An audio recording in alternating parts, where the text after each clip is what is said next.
My days in this office are nearly through, but my days of service, I hope, are not. I think President Clinton was in a position as a leader of the free world to see that no single sector was able to address the greatest global challenges. In the years ahead, I will never hold a position higher or a covenant more sacred than that of President of the United States.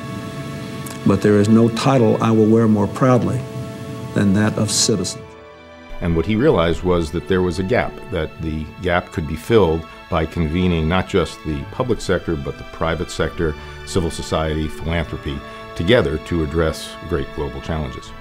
He had a 10-year plan in mind. It was an experiment that he was launching to see whether people would come together and take serious responsibility as global citizens for addressing some of the great challenges that the world faced. I want somehow for all of us to be able to leave here being able to move more people from opinion to conviction, from inclination to action, from being people who endlessly say, I wish, to simply saying, I will. That's why we do this.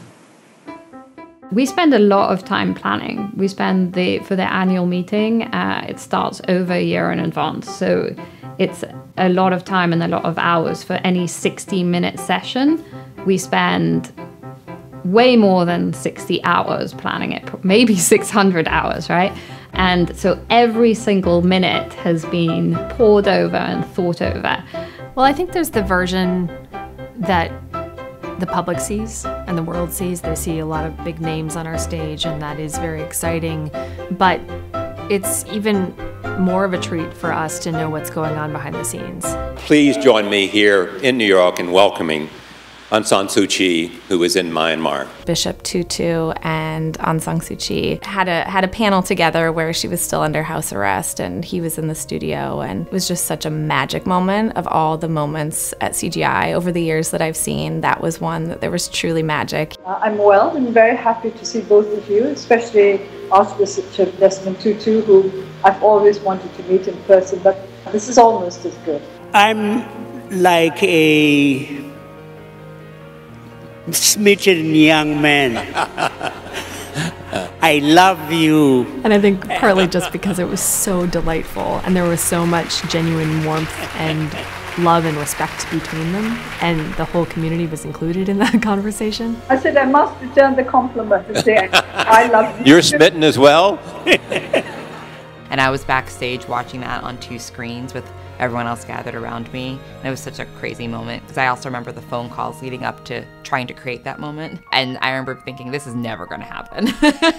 And then it did. I just want you to know how much you have inspired many people.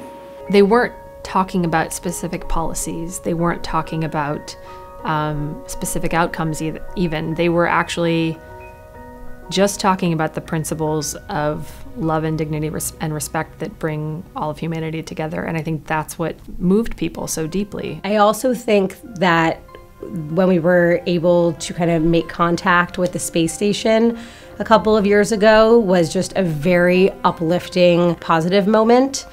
I've been called by many of my critics a space cadet on more than one occasion. And we are actually going to speak with 2 NASA astronauts. So we had planned this closing plenary called Aiming for the Moon and Beyond, and it was meant to be a figurative conversation about how to achieve great impact in the social and environmental space. We need to take moonshots. And my friend said, how about you actually sort of dial into space and talk to people in space? Look. Hey, Katie, I can hear you. I can hear you. Again, I remember being in the room, we talked about doing that, and we all were like, that's not possible. You know, we actually had to do the thing which is like, Houston, this is CGI, do you copy? Can you hear us? Yeah, get right side up. That's good. Yes, sir, we hear you loud and clear up here on the space station. We've got an American, a German, and a Russian who come together, and we just work to get the job done. And I think in the end, that's really what happens with these international cooperations. You've convinced me that the answer to the political gridlock we have in America is to send the Congress to meet in the space station. You're great. You know, oh, there no. they go. You know, that's Let's my give fault. them a hand. Weren't they great? There was the time that Bono pretended to be President Clinton because he was late. And I remember just hearing it in the hall because I was outside that year. When I first met Bono, he walked into the Oval Office, and I thought it was a member of his own road crew. And I was like, oh, wow, like, this sounds like this is a really great beginning to the plenary. I must be really easy to make fun of. I think this last meeting is going to be historic. It's mainly going to be historic to celebrate the legacy of the members of CGI who have made commitments over the past 11 years. I'm very excited to announce that Water.org will extend its work to Haiti.